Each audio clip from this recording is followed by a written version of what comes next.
What's good, fam? It's your boy Ali back at it again with another video. I'm in the telly right now, but it's about 7:30 a.m. I'm finna get this video out for y'all before I head to the job. And yeah, so let's get to it.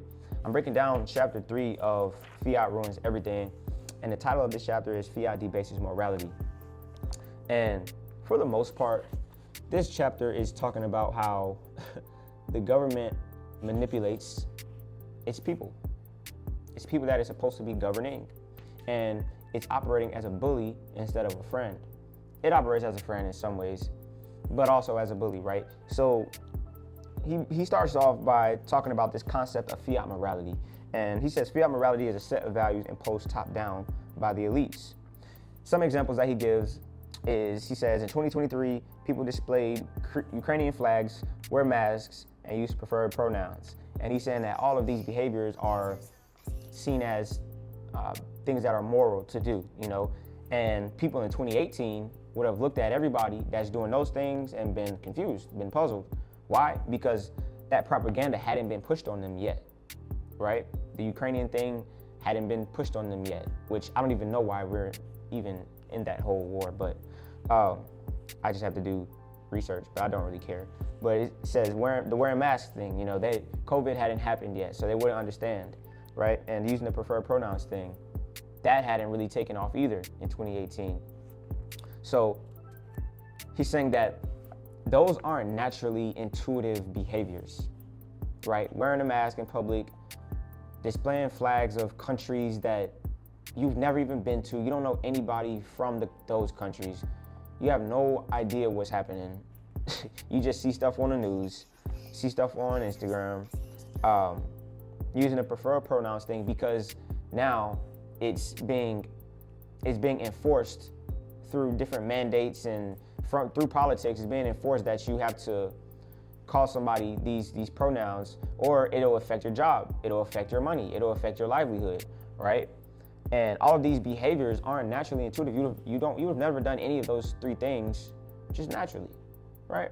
But because the government had its hand in it, via academia, schools, via the media, Instagram, Twitter, but Elon took that over, Facebook, all these different sites, via churches, because I talked about this in one of my last videos. Churches are just puppets as well when it comes to state mandates, when it comes to the government, what the government wants to push, they'll push it through the church too. So he talks about these moralities, these fiat moralities, and how the government imposes these things because they can, because they understand how humans work. And he was saying how if enough people believe that a certain behavior is vile, it doesn't really matter if that behavior is actually vile, because it's going to be avoided regardless, because enough people believe it, right? And that's dangerous. That's dangerous. That's a herd mentality. That's a herd mentality, but the government understands this, and they use it to push all these different ideas onto us, right? And he was talking about how people avoid confrontation because it's seen as safety, right? And if avoiding the bully, allows someone else to take the whooping and then you stay safe, then the moral decision would be to avoid the bully, right? So in this case, he's saying that the government is being the bully, and most people aren't gonna push back on the government. Most institutions aren't gonna push back on the government because they don't want to face the bully. Well, if you don't face the bully, then you got to do what the bully say, and essentially you're a slave to the bully. So all institutions, including churches, religious groups, all of them are slaves to the government because of the money, because of the fiat money that we use, the fiat money system that we're on, right? So he said institutions involved in this process include media, academia, and government. These institutions act as mouthpieces for the state and operate like the Politburo of the USSR, taking orders from above and telling others what they need to do to stay in line and stay from bullying. Propaganda is necessary because these new behaviors are not natural or intuitive. For example, staying at home during COVID-19 wasn't considered moral until health authorities declared it so. And that's facts. Like anything else, there's a good and bad to everything. because the government understands how the human mind works, they're able to put these ideas onto us to enable to hurt us or help us, right? In the case of a global freaking pandemic, yeah, it makes sense for the government to say, all right, stay inside, wear the mask, keep everybody safe, In that case, that's them doing their best in order to, if it's real, if it's real, which COVID-19 was because people died from it, if it's real, that's a good example of using propaganda on the people to influence people, right? Because it's keeping them safe. But when it comes to, who you're supporting, what you believe in religiously, what you should eat and shouldn't eat, who you should hang around, who you shouldn't hang around, what you should call people, all that different stuff. Nah, that's where it becomes a problem, right?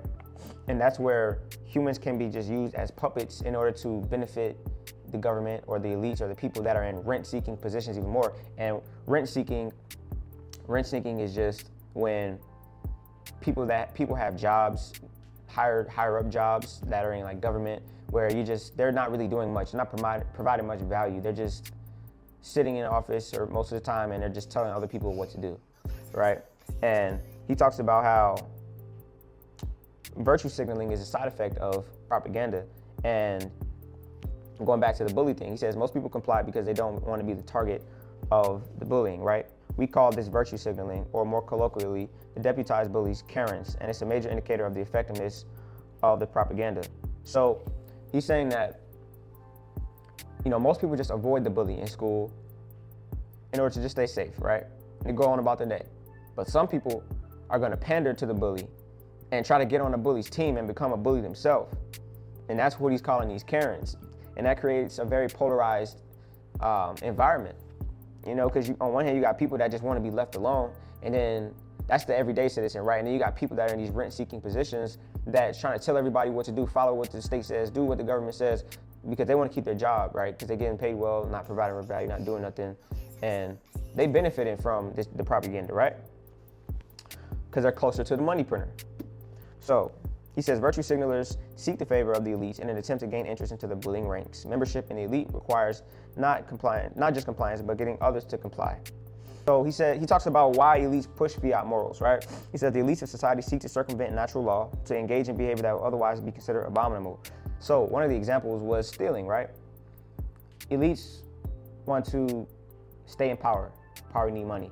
But a lot of times they don't want to, do the work required to earn that money, right? So they're gonna steal, but they're not gonna steal directly from you, come in your house, steal your money, or go directly into your bank account, steal your money. They steal it through inflation, which I spoke about largely in the last book, right? They steal it through inflation, and they reframe money printing as bailouts for the different companies, and they use that as an excuse to say, oh, well, we needed to bail out this company because it was gonna crash the economy if this company failed, right? And that's what this fiat money does. It creates these companies that take on so much debt and become too big to fail, to where it just allows a lot of BS that wouldn't slide for a lot of other companies. And there's a lack of accountability, right? There's a lack of accountability from higher up. And he talks about how historically war has been one of the most common reasons for these fiat morals. So a government will literally steal from its people through inflation and, use that as an excuse to justify, because war had to be justified whenever, everybody used gold, because you had a limited amount of resources. In order to go to war, that required, you had to pay the soldiers, you had to buy food, materials, all of that. And you had to get the approval pretty much from the citizens, because they were going to be the ones that was taking the lick, right? They're taking resources out of that economy in order to go fight this war or whatever. So it required justification. And he says the invasions of Iraq, Vietnam, and Korean War were framed as moral crusades, and the defense of Ukraine and the billions spent per month has been framed similarly. Something that under natural law would be deemed unnecessary, not within the purview of government, is now something that receives widespread support. Ultimately, fiat morality is about consolidating political power. Elites push a morality that will grant them more authority. For example, the BLM movement positions, blah, blah, blah. Essentially saying that, he's essentially saying that the government is manipulating society for their own benefit. a lot of the wars that we're at now, we don't approve of. Have no clue why we're in this Ukrainian war.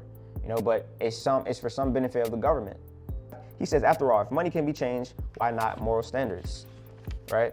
And unfortunately, a lot of our morals and our behaviors are largely tied to this money that we have, and it's a difficult thing to keep our morals in check while the money is immoral, but it's something that we have to do. And he's saying that Bitcoin offers a stable monetary standard, right?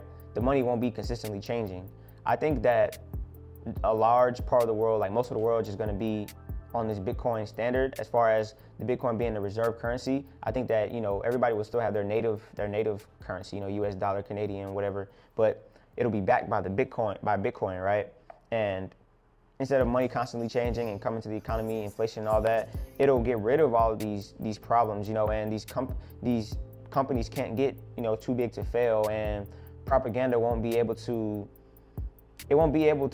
survive, because they can't lie to us about what's happening, what's the money being spent on. He's saying that the potential of Bitcoin lies in improving interaction between individuals by eliminating central banks from the equation. And he's saying that because we won't have the effects, he calls it the Cantillon effects, which really just saying like the people that are close to the money printer receive the most benefits, right? Because there won't be a money printer, those people won't be a problem. Those politicians won't be a problem. Certain things won't be put in place for certain businesses, certain barriers won't be put up for certain industries. That won't be a problem. So innovation can actually take place how it needs to. Proper growth and competition will take place in the marketplace as it needs to naturally, right? And he said the absence of rent seeking reduces the need for fiat morals. Justifications for stealing becomes unnecessary when public theft isn't an option.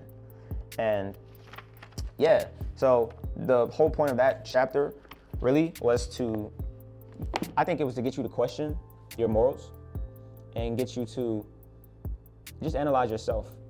Everything comes back to self-development and self-government. So, I think that book really just made me think about what things do I believe? Why do I believe them? Where do the beliefs stem from?